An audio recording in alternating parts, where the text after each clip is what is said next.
Matthew the Apostle was one of the 12 apostles of Jesus. According to Christian traditions, he was also one of the 4 evangelists as author of the Gospel of Mathew, and thus is also known as Matthew the Evangelist.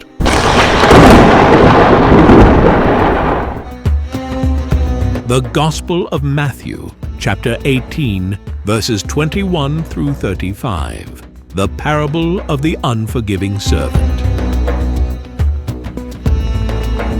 Then Peter came up and said to him, Lord, how often will my brother sin against me, and I forgive him? As many as 7 times?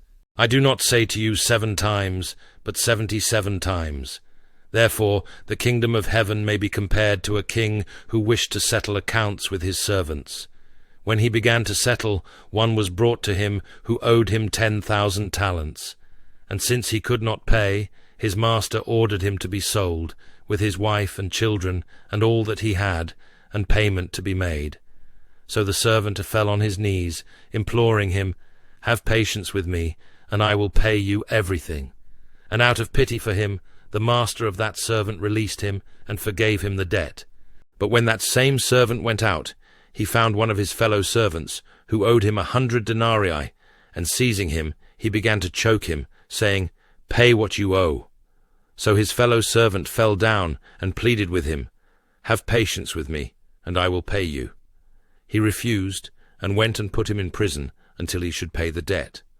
When his fellow servants saw what had taken place, they were greatly distressed, and they went and reported to their master all that had taken place.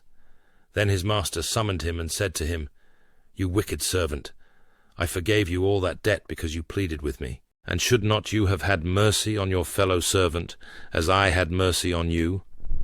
And in anger his master delivered him to the jailers, until he should pay all his debt. So also my heavenly Father will do to every one of you, if you do not forgive your brother from your heart.